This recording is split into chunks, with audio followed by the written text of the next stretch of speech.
والسلام على رسول الله. ربنا يغفر لنا ذنوبنا ولا تأخذنا بقصورنا وذنوبنا أنت أرحم الراحمين. فنتوجه إليك ونستغفرك ونتوب إليك. والعصر إن الإنسان في خسر إلا الذين آمنوا وعملوا الصالحات وتواصوا بالحق وتواصوا بالصبر.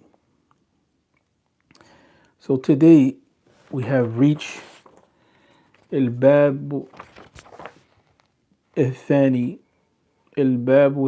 في بيان أن متعلق الأحكام بالظواهر. And so here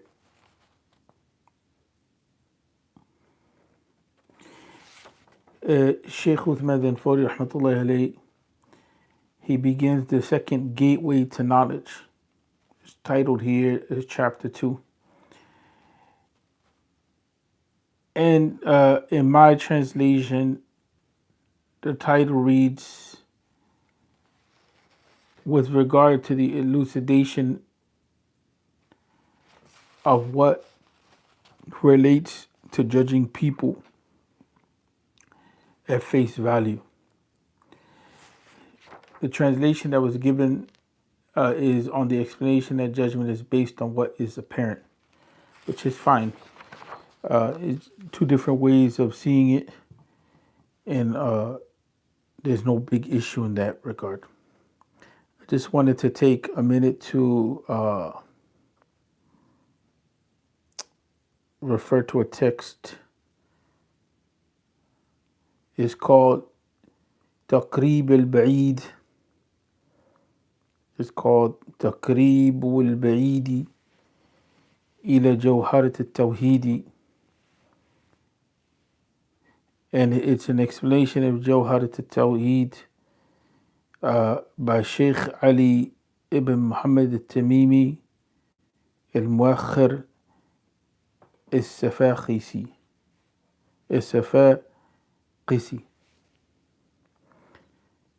who was, I believe, from the ulama of Tunis. And this book is an explanation of the book Jawharat al-Tawheed, which is quoted by Sheikh Uthman bin Fodi.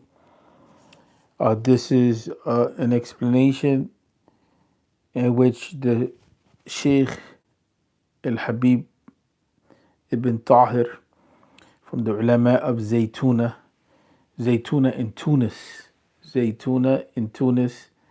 which is one of the oldest universities, along with Al-Qayrawan and Al-Azhar al-Sharif, that exists in the Muslim world.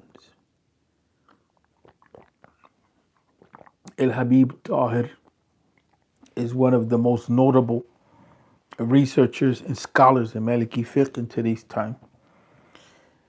And he has a very good grasp of the madhab and dealing with Islamic knowledge overall and contemporary issues.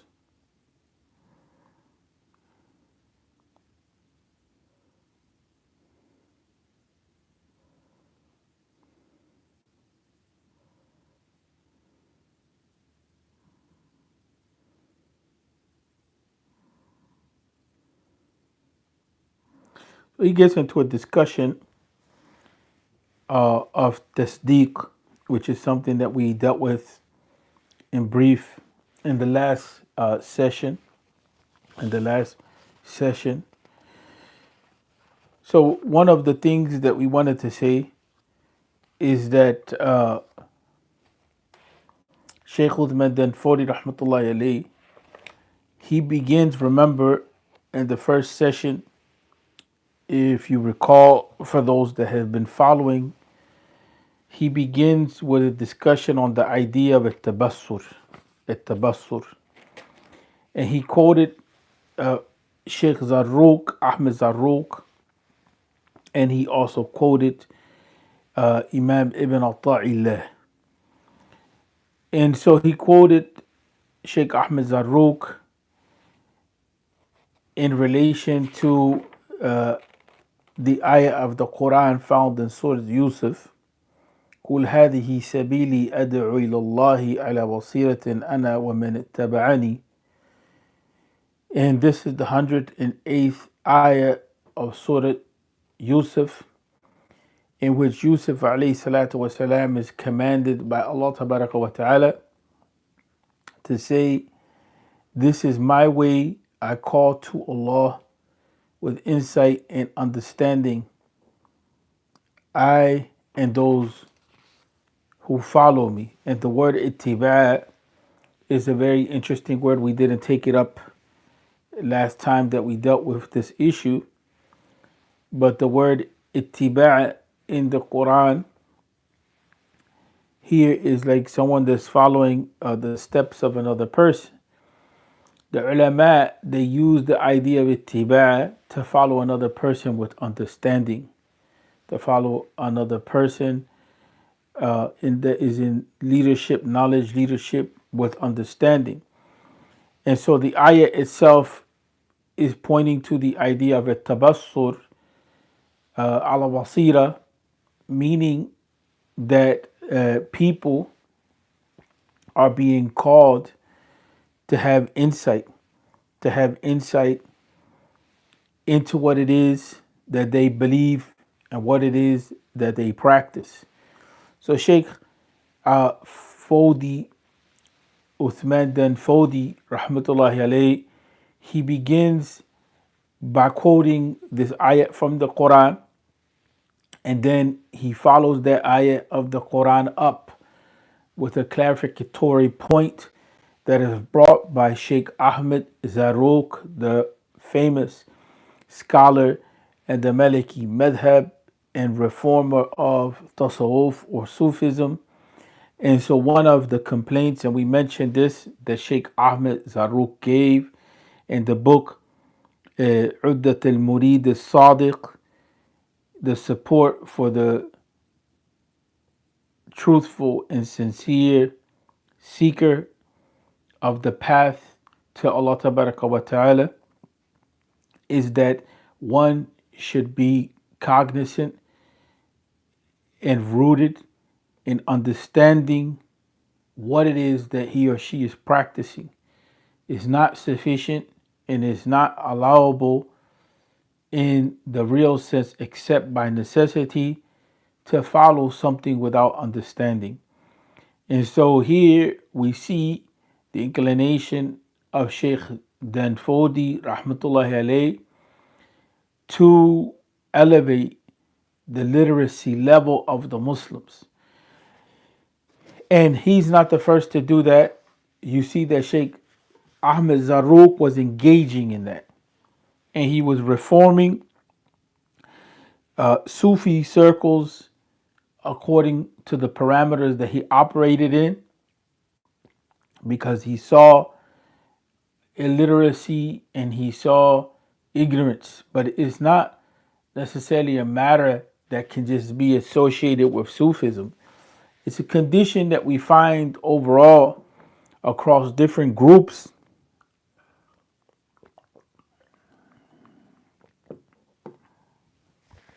That we find across different groups, and that we find becomes a problem of decline. The Sheikh Abul Hassan Nadwi, rahmatullahi alayhi, wrote a book with regard to the biographies of scholars that were noted to have revived the deen, in English entitled Saviors of the Islamic Spirit, and is a multi-volumed book, about 4 or 5 in English. It's about that in Arabic as well.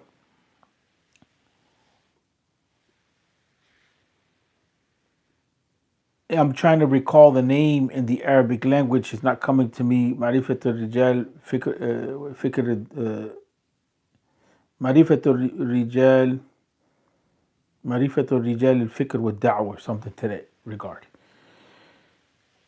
Forgive me in that regard. It's been a while since I thought about that book in Arabic. And it's a book which covers biographies of different scholars of different backgrounds as well. So you can find a a biographical entry for Rumi, and you can find a whole book devoted to Ibn Taymiyyah, another book devoted to Shawalil al-Dahlawi. You find mention made of Abdul Qadir al-Jilani. You find mention made to Nizamuddin. You find a number of different scholars of different inclinations mentioned. But one of the things that Maulana Abul Hassan Nadwi and Nadwi did, rahmatullahi alayh, was that he uncovered patterns that were universal in the process of revival of the deen.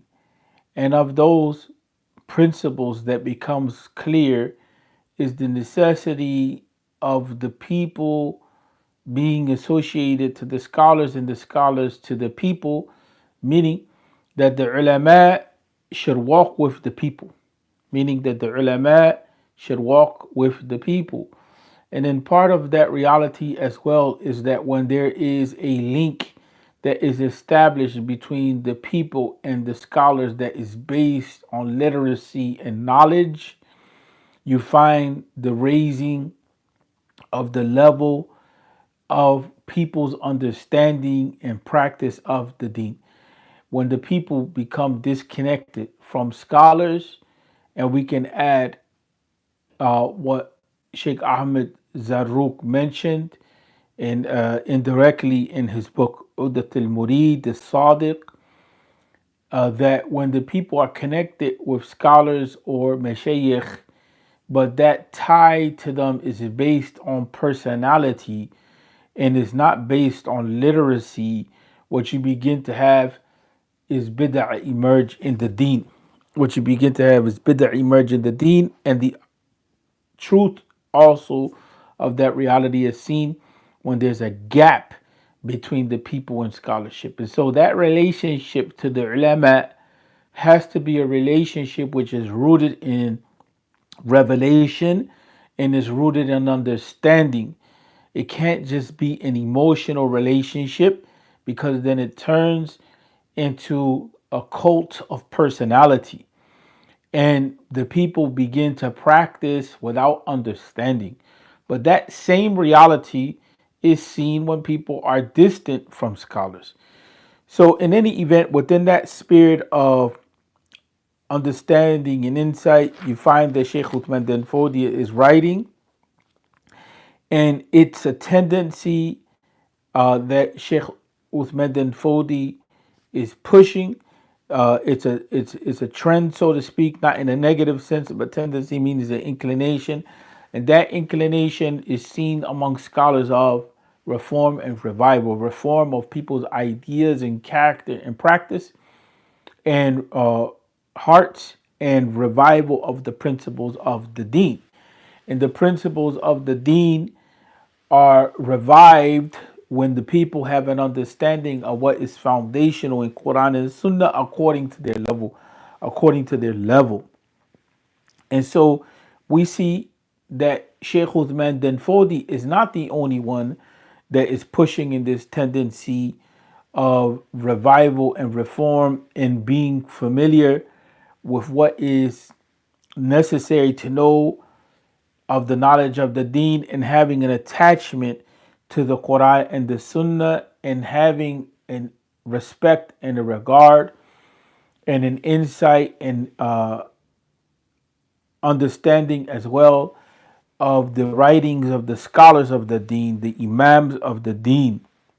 One of the interesting things which is to be mentioned is that in many ways Sheikh Uthman bin Fodi is walking an interesting line, and that is that he's bringing to traditional scholarship at the basic level, because at the higher level, you're going to find that the ulama are very conversant, very clear, very comfortable with talking about Quran and Sunnah. So there's a discussion of Quran and Sunnah that is constantly taking place amongst the scholars. But at the lower levels of knowledge, the confusion that appeared, especially within what is termed traditional circles of knowledge, is that people began to confuse that level of knowledge, which at times is a discussion on a simplification of the principles of the deen.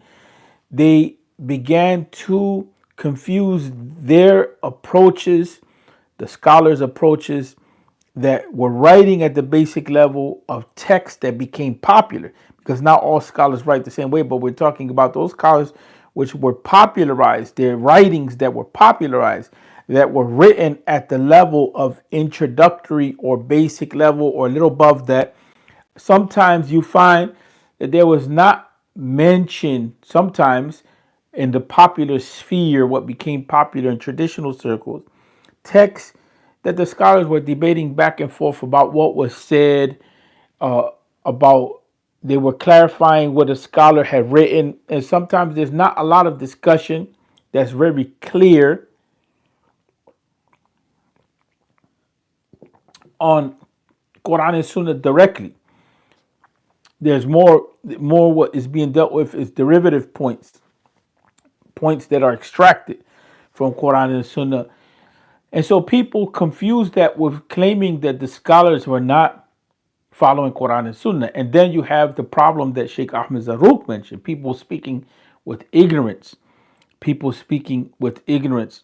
And that led to confusion. So there was a move on scholars to reform the educational approaches and to create a more literate culture and to be more careful in the transmission of opinions of scholars and to transmit opinions of scholars with their reference points or evidences in the Quran and Sunnah, along with the principles that they use. So there was a move to clarify Islamic learning, and there was also a move to move away from just rote memorization to a more clear understanding.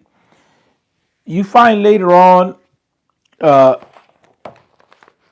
after Sheikh Uthman bin Fodi, Sheikh Uthman bin Fodi dies about 1817, April 20th, 1817, sometime somewhere in that realm, and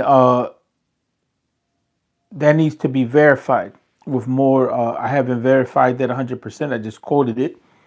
But Ibn Badis, who was a scholar from Al Jazeera, Al Jazair or Algeria, he was born in 1889, and you find that Ibn Badis is writing in the same or similar vein when he talks about the usul of the deen to this book here.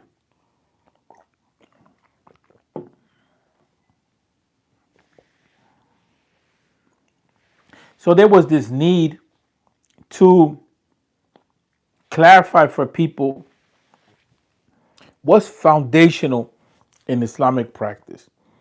So Sheikh Uthman bin Fodi is not alone in this regard, but that's essential. And so with that said, he begins with this idea of tabassur, then he moves into what is foundational of belief. And he's mentioning that the cornerstones of belief in chapter 1 are basically the shahada in a little more detailed sense in terms of the arkan of iman.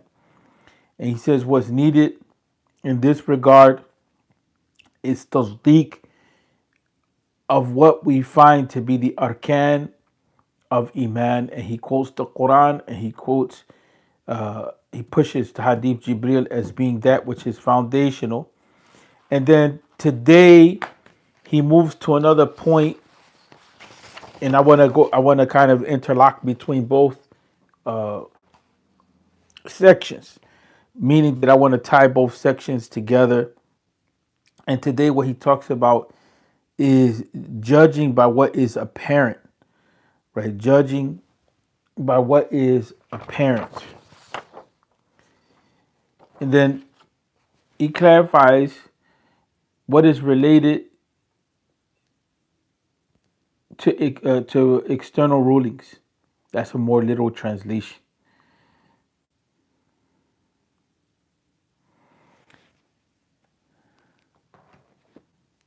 I just need 1 second because I ended up.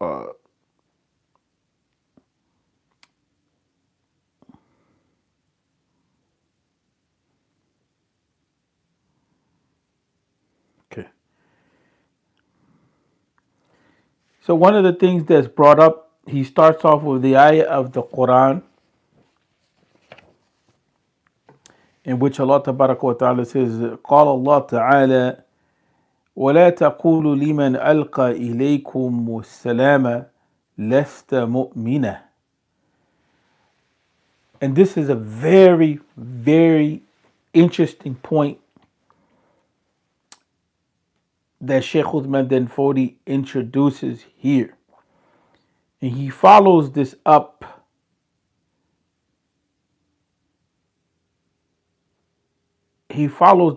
with the hadith that's famous from al-Bukhari, is quoted also in the 40 hadith.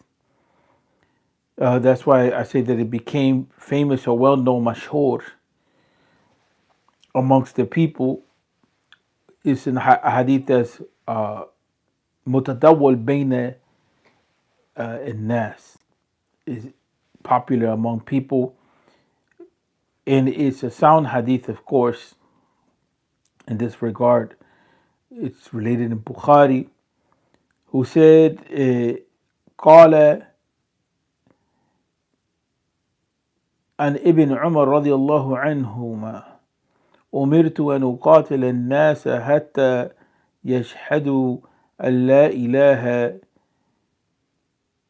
إلا الله وأن محمد رسول الله ويقيموا الصلاة ويؤتوا الزكاة فإذا فعلوا ذلك عصموا مني دماءهم وأموالهم إلا بحق الإسلام وحسابهم على الله. وقال عليه الصلاة والسلام كما في صحيح البخاري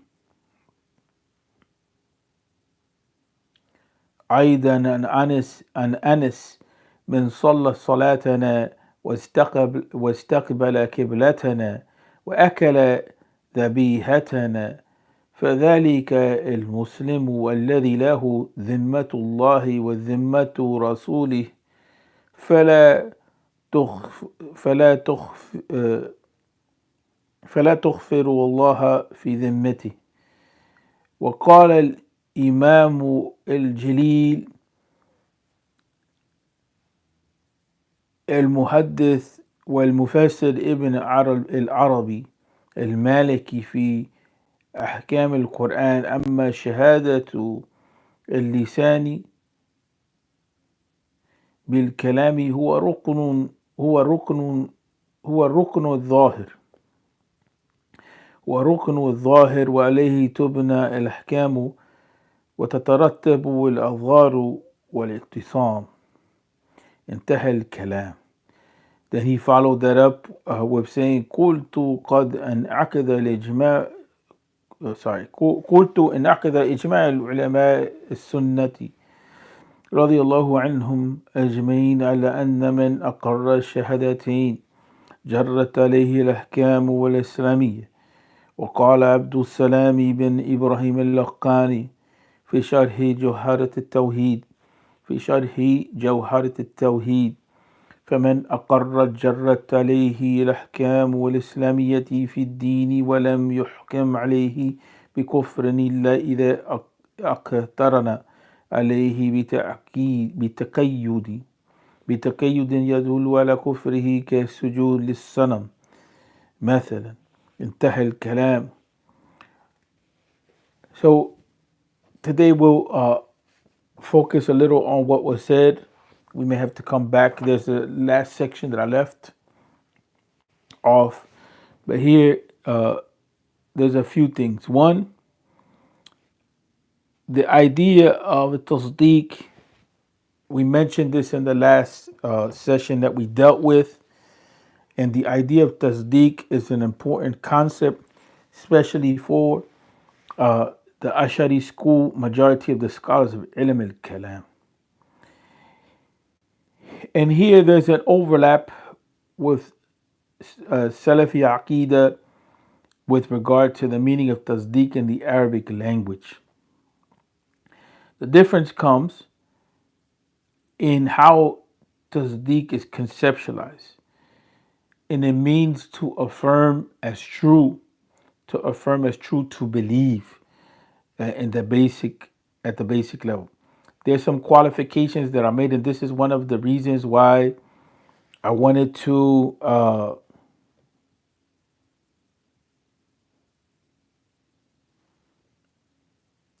read from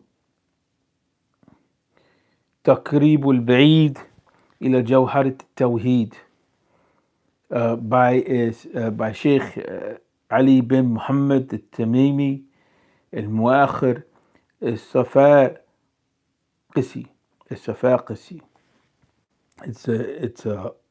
I believe it's a Tunisi last name, so it has some Berber type of inclinations in terms of the word itself, the name or the place. And so here, one of the things that's mentioned, and I want to say this before going into the text, is that in Jawharat al-Tawheed, we find that it says, وَفُسِّرَ الْإِيمَانُ بِالتَّصْدِيقِ وَالنُّقْتُ فِيهِ الْخُلُفُ بِالتَّحْقِيقِ فقيل شرط كالعمل وقيل بل شطر والإسلام اشرحنا بالعمل مثل هذا الحج والصلاة كذا الصيام فدر والزكاة. So here, sorry, because sometimes my eyes are not always the best. That's why I have to wear reading glasses. Here he comes into the issue of what is Iman? What is Iman, or the conceptualization of Iman? And so the Shaykh, he says, وَلَمَّا فَرَغَ مِنَ الْكَلَامِ على المعرفة والنظر المحصل لها أخر يتكلم على الإيمان الذي هو حديث النفس التابع لها فقال فسر الإيمان لغة بمطلق التصديق. So Iman in the Arabic language is understood as affirmation or assent without qualification. And then now you get into a more nuanced meaning of what tasdeeq means as far as affirmation and faith, to affirm something is true, right? So then in the Sharia, Quran and Sunnah, the meaning tasdeeq takes on a newer quality. A definition, a layer of definition is given to the word tasdeeq that's not found in the Arabic language. And this is the point where now you begin to see differences amongst the scholars, right, and how it is that they define tasdeeq. التصديق بما علم بالضرورة. So here, one thing is essential is that what's understood as tasdeeq is to affirm what? To affirm what is true. That which is known simply in a simple way or manner that's clear, without having to go into a lot of details, without it demanding of us deep research or a lot of thought. So التصديق بما علم بالضرورة من دين سيدنا محمد كالتوحيد والنبوة والبحث والجزاء، أي إذعان القلب لذلك واستعلامه. هذا مذهب وهذا وهذا مذهب هذا مذهب جمهور العلماء. So here he's saying that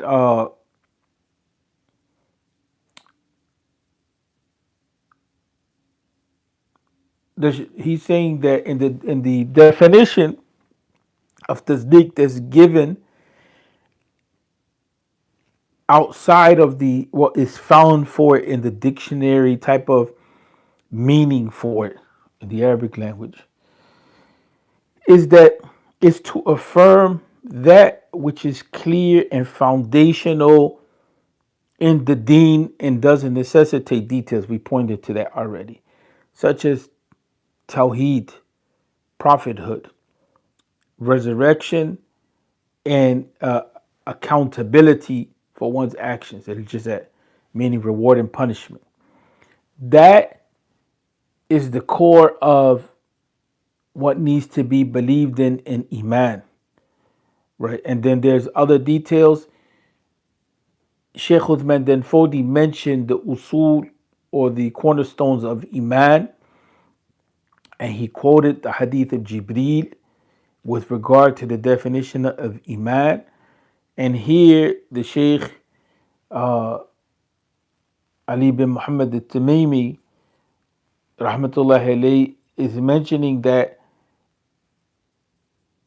what Iman is to affirm as true these realities of belief: oneness of Allah, prophethood, resurrection, reward, punishment. Not just to affirm intellectually, but for the heart to submit to that reality. And then he says that, and to be at ease with that being true, those things, that Allah is one, that there's such a reality as prophethood, such a reality as resurrection, such a reality as account and reward, punishment. And so then he says that the majority of the scholars, they're understanding Iman in light of Quran and Sunnah in this regard. That's very basic articles of faith. Last time we mentioned that Sheikh Uthman bin Fodi, he took a more textual approach. So he defined Iman as being the pillars or the cornerstones of Iman as found in Hadith Jibreel. And he mentioned, he also had quoted the Quran in that regard. So he gave a layer to what Iman is and what constitutes the foundational belief for the Muslim. Sheikh Ali Muhammad Tamimi adds that the general thinking among the scholars of Ilm al-Kalam is that Iman is belief in Tawheed, prophethood, resurrection, reward, punishment. Those are all Quranic concepts, people.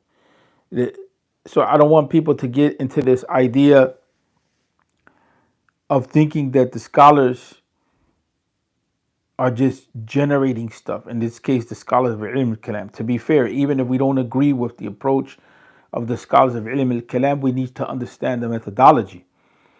And so these are Quranic concepts. Belief in the angels, belief in the books, belief in Qadr become details. Because the idea of al-jaza, implicit in it is Qadr. The idea of al-ba'th or resurrection, implicit in it is Qadr. The same thing with Tawheed. The reality of Tawheed, implicit in Tawheed is Qadr. The reality of Nubuwwah, the same thing, implicit in it is Qadr. So we have to understand how the scholars are writing. And part of the dilemma that we have is a lack of patience with understanding. We're quick to judge and we're quick to declare what we believe or what we think, and we're slow to understand others. And that's a bad approach to knowledge. It's a bad and rejected approach to knowledge. الحكم فرع عن التصور is the principle of logic, that coming to a judgment on a matter is really derived from firstly having understood the matter, if you expect that judgment to be sound and correct. So we have to understand first before we come to a conclusion, right? Okay, so that's my commentary on scholarly methodology for the moment. Let's get back to the text. So Iman here is defined as affirmation, as affirming as true, assenting, ASCENT, is affirming as true, but with some consideration, with some thought.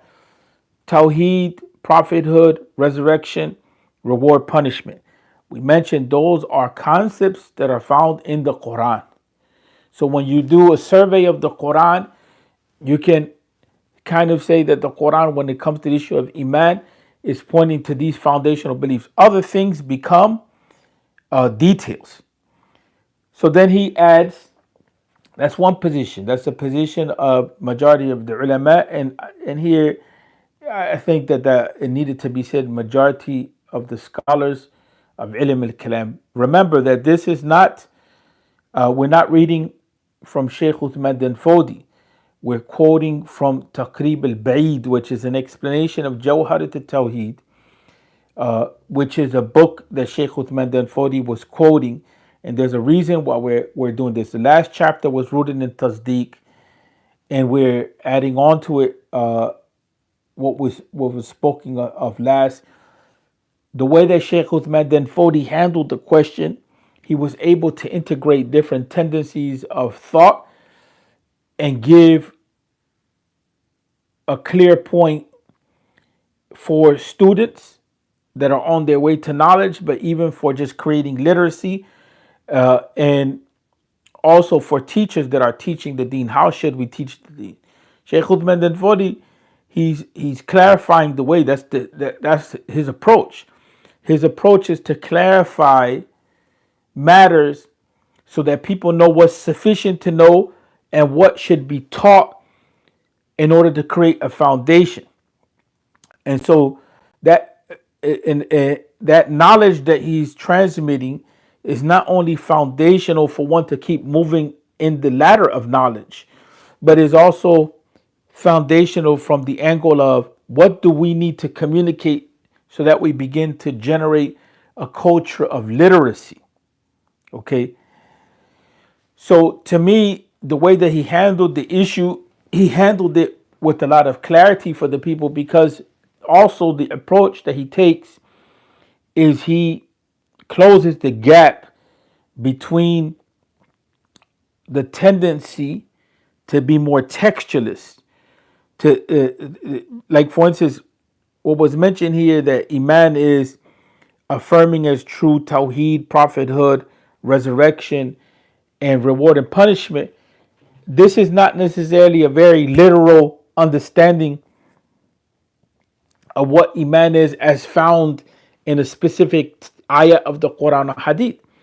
This definition of Iman comes from looking at Quran especially and doing a survey of it. That doesn't mean it's ignoring Sunnah, because belief in prophethood is belief in Sunnah.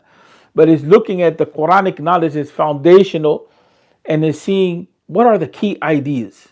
So that's not a literalist or textualist approach. And I'm not saying, I'm not condemning literalism or textualism at the moment. That's not what I'm doing. I'm just saying that we have to realize that there's different approaches to how this educational process plays itself out when it comes to teaching what Iman is. And so it's not necessarily wrong that Iman is being defined like that here in this explanation of Jawharat al-Tawheed.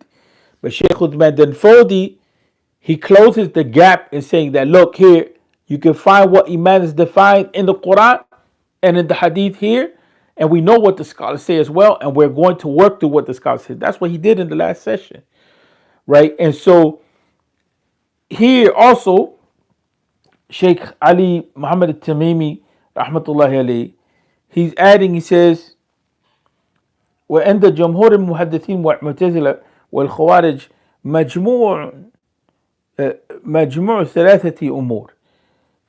So he says that majority of the scholars of hadith, the Mu'tazila and the Khawarij, they believe in three things, right? That they're pretty much among them, there's a consensus of three things with regard to اتقاد الحق, right? والإقرار به والعمل بمقتضاه. So with regard to what is true belief and moving to affirm as true, the idea of iqrar is more than tasdeeq, people.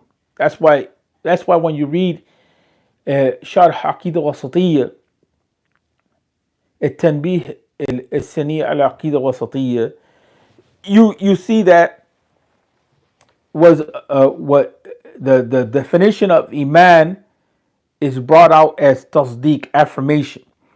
And the Sheikh there says, but this is not enough to clarify how it is that Ibn Taymiyyah understood Iman. He said Iman is not just tasdeeq, it's iqrar. It should be, the term iqrar should be used. So here he quotes in this explanation of Jawharat al-Tawheed, he quotes that iqrar is part of the definition. And iqrar means to go, it doesn't mean just to affirm, but it means to basically submit yourself to it and testify to your belief, so to speak. There's a little edge to the definition. And some people will say, well, this is all play on words. No, it's not. It's not a play on words. It's not semantics. You're finding that scholars are serious at dealing with these realities because they're serious about what it is that they believe, what it is that they research, how it is that they communicate it. And so here in Jawharat al-Tawheed, this explanation is accounting for both approaches. So that's why he said that they separated from the scholars of Kalam, Ilm al-Kalam, and the scholars of Hadith, and then along with the scholars of Hadith, there's showing how there is an overlap between this point that the scholars of Hadith bring up, the scholars of the Mu'tazila school and the Khawarij. And so there's three areas in which they have an overlap with each other. The idea of true belief, the idea of affirmation and submission to it, which is iqrar, and acting upon what it is that that belief commands to, or what it is that that belief encourages to. And so here it says, فَمَنْ أَخَلَّ بِالْإِعْتِقَادِ دُونَ الْإِقْرَارِ فَهُوَ مُنَافِقٌ. So a person can affirm belief, but here the issue of aqidah is being brought up. So a person may be deficient in aspect of belief, but at the core of it, at the core of what constitutes belief, iman, better said, that person still believes in it. So then that person, if they were living in the time period of the Prophet Muhammad alayhi salatu wasalam, they would be a munafiq. Why? Because the revelation was being revealed at that time. But then they would be a heretic after the time period of the Prophet Muhammad alayhi salatu wasalam. And that needs some clarification as well. وَمَنْ خَلَّ بِالْإِقْرَارِ مَا تَمَكُّنْ مِنْهُ فَهُوَ كَافِرٌ. So if a person at the core of belief fails to affirm and submit to that belief, and they have the ability to affirm and submit to the belief of Tawheed, prophethood, belief in the hereafter, or the belief in the resurrection and belief in reward and punishment, then that person is a kafir. These things have to be in place at the core level. At the core level, they have to be in place. And this is belief in the oneness of Allah, belief in prophethood, belief in resurrection, belief in reward punishment. That's the minimal of belief. It's the most foundational. And so the person that has the ability to affirm those things, right, and submit to it but doesn't, is a kafir.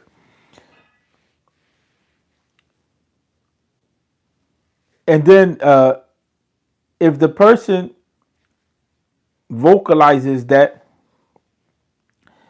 then that person is clearly a kafir. So then the issue comes that if the person doesn't vocalize it,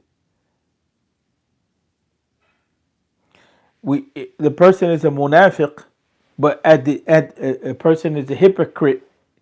And here the hypocrite means that what's in the heart of the person is one thing, and what the person externalizes is another thing. That's different than a person that's deficient in their practice. So he says that without any debate, that state in which there's discrepancy between what the person believes at the core and what it is that they manifested, that person is a munafiq. And that constitutes kufr as well, right? And then he says, but a person, وَمَنْ أَخَلَّ بِالْعَمَلِ فَفَاسِقْ عند أهل السنة وهو الحق.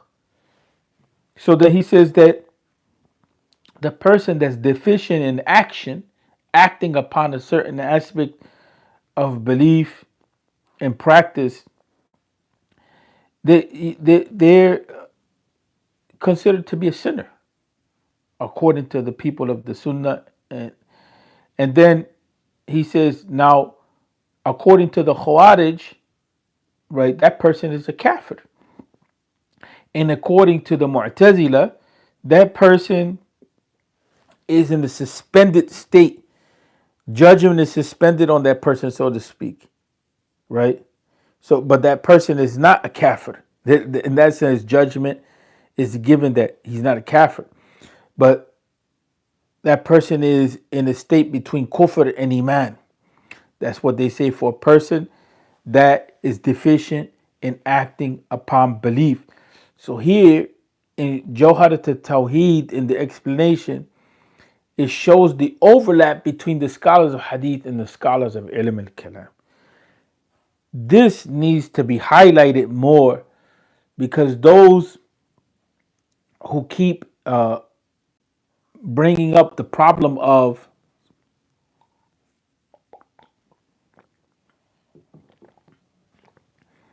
clash of approaches in Aqidah, they're not bringing in the overlap where people overlap. And so here, in this explanation of Jawharat al-Tawheed, there's a showing where there's an overlap between the scholars of Kalam and the scholars of Hadith, and also where they differ in how it is the scholars of Kalam and Hadith, they constitute Sunni thought, and how it is that Sunni thought differs from where the Mu'tazila were at and where the Khawarij are at. Yes, in today's time, we're not using these concepts in the same way that they were used before, because you don't have these groups constituted as schools of thought where they have actual followers.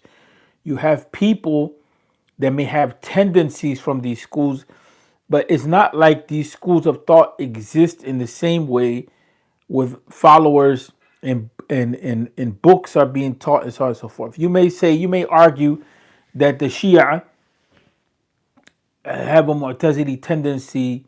You may argue that the Ibadiyya in Oman and places like Algeria and a few other places, that they may have those tendencies.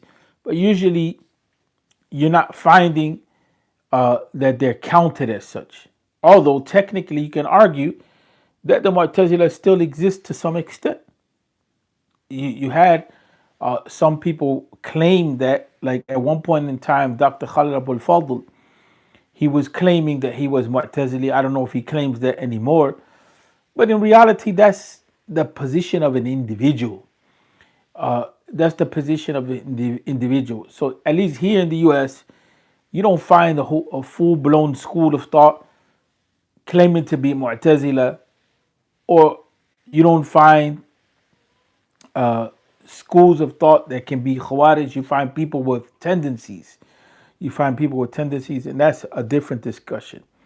So, in any event, here, Sheikh Uthman then Fodi, rahmatullahi alayhi, and I want to close out because we went longer than what I wanted with this. I want to close out in like 10 minutes or so. Here he says, do not say to those who give you the greetings of peace, you are not a believer. When we mentioned what constitutes belief. So here, there's another point that's mentioned. Here we're going to another level, that if the person is manifesting belief, or what constitutes belief at a minimal level, and here the Quranic concept is, if the person is giving you salams, don't move to judge that person as being an unbeliever, right?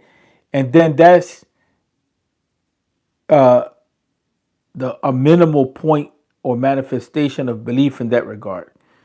And we went over the idea that if a person believes in core tenets of Iman, then they can fall within the range of who is a Muslim, right?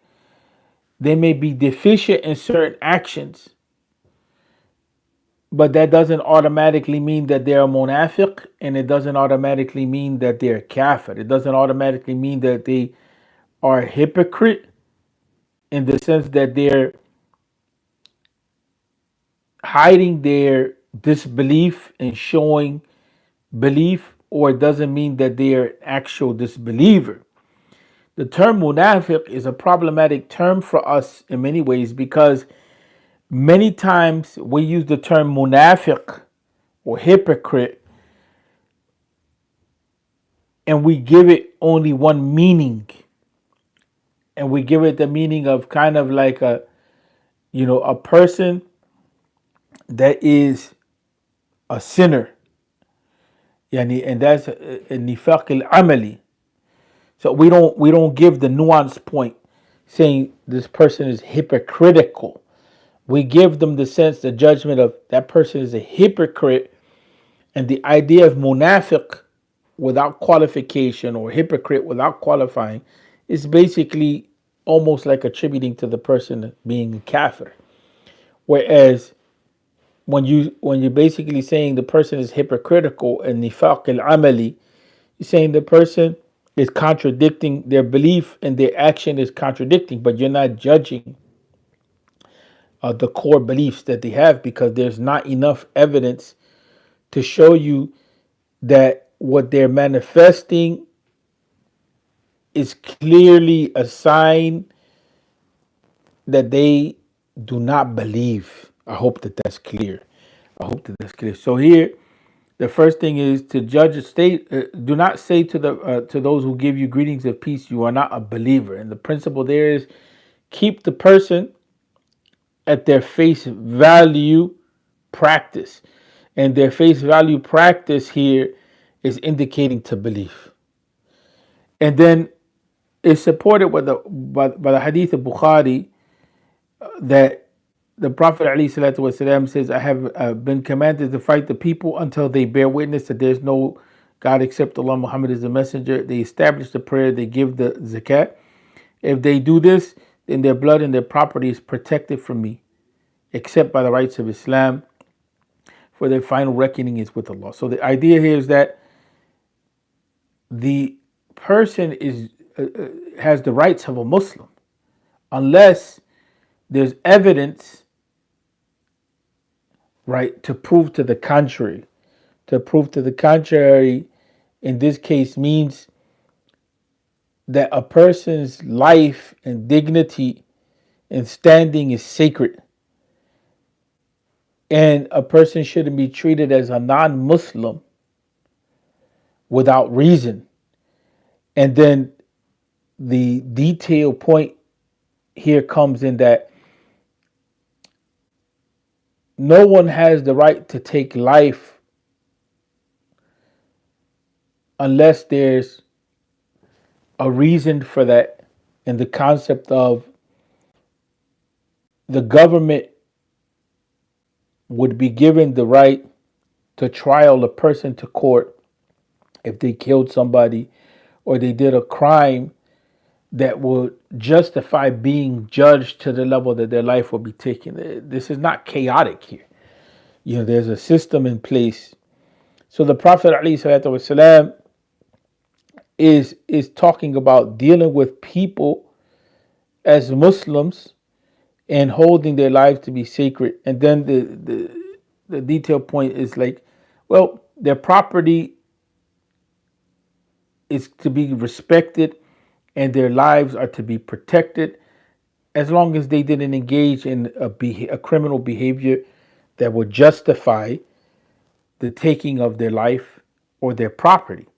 Now, the issue of that the Prophet has been commanded to fight the people, that has to be understood in light of the Quran, because we know la ikraha fi din, that there's no compulsion in becoming a Muslim.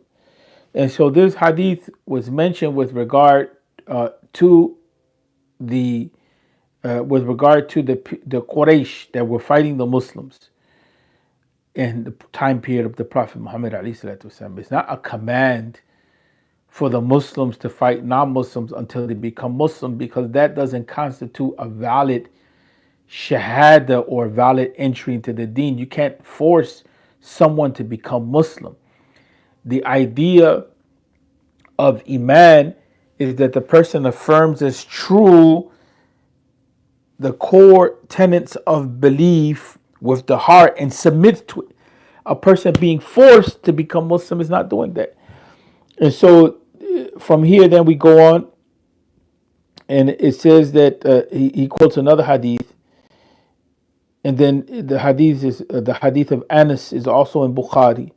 Whoever prays our prayer, faces our direction of prayer, and eats our slaughtered meats is a Muslim who is under the protection of Allah Tabarak wa Ta'ala and His Messenger. Therefore, be mindful of Allah regarding those under His protection. And the reason why Sheikh Uthman Dan Fodi is dealing with this is because in that time period which he's writing in, there's a lot of confusion with regard to who's a Muslim, who's not a Muslim, how to deal with a Muslim. There was the enslavement of Muslims.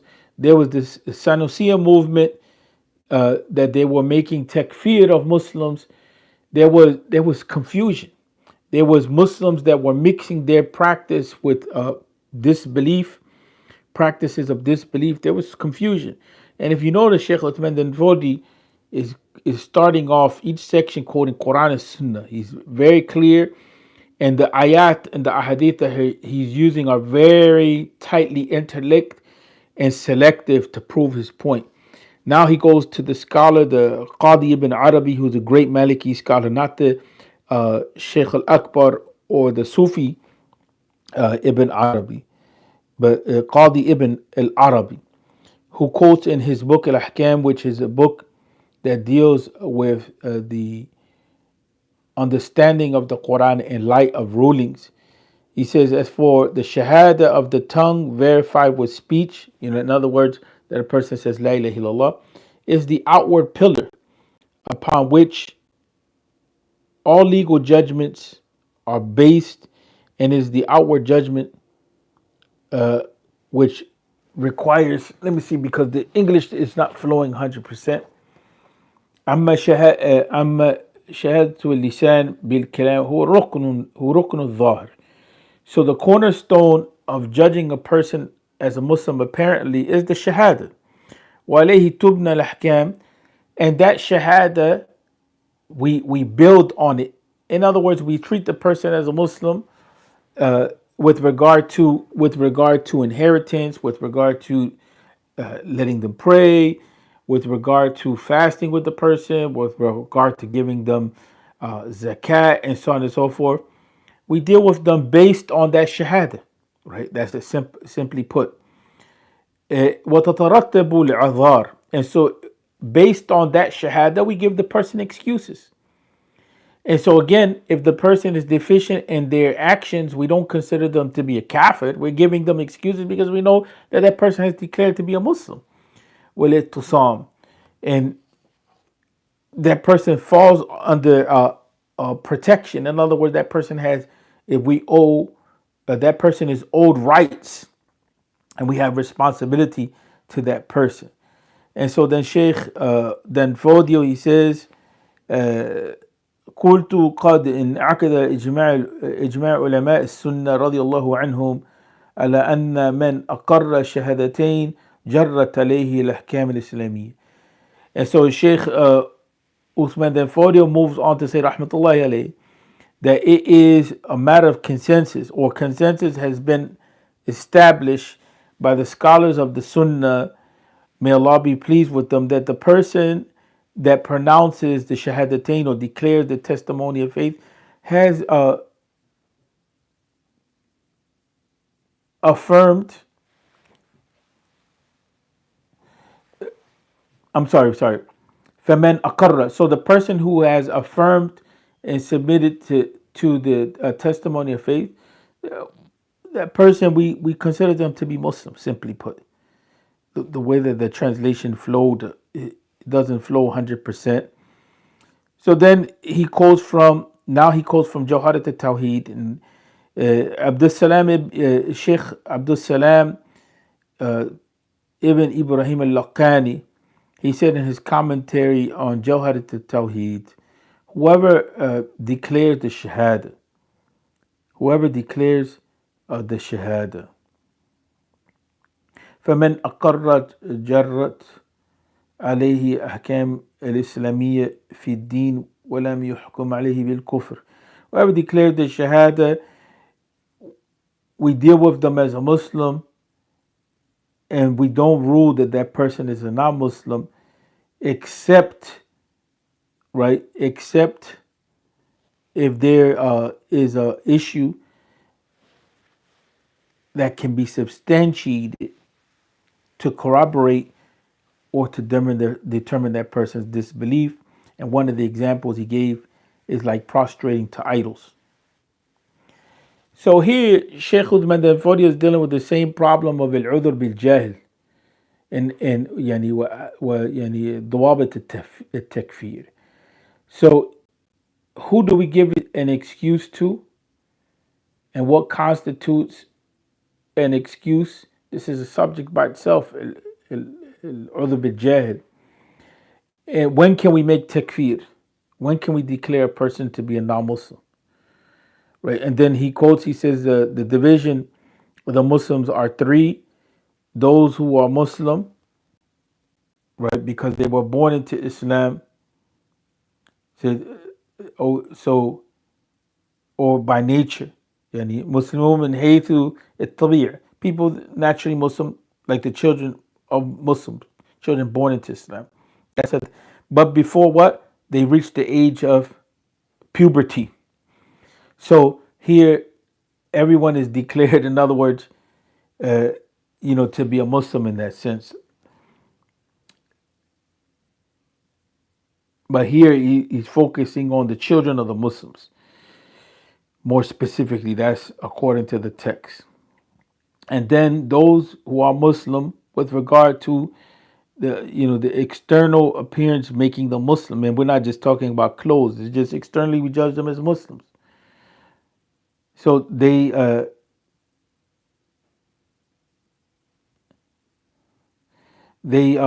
externalize Islam, even if there's some points in their belief that are corrupt, and only Allah knows that.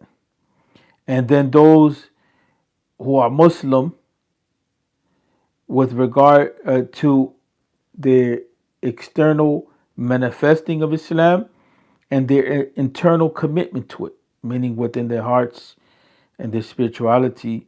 Also, we can maybe add to that with regard to their public and personal lives. Even though that's not in the text, it can be implied. فهم الذين أظهروا الإسلام مسحة اعتقادهم. So those are the people who manifest Islam with the soundness of their belief. And then he says that Imam Fakhr al-Islam al-Bazdawi, he gave details on this issue. And al-Bazdawi, he is a scholar of Usul al-Fiqh from the Hanafi school. From the Hanafi school. So overall, the idea is that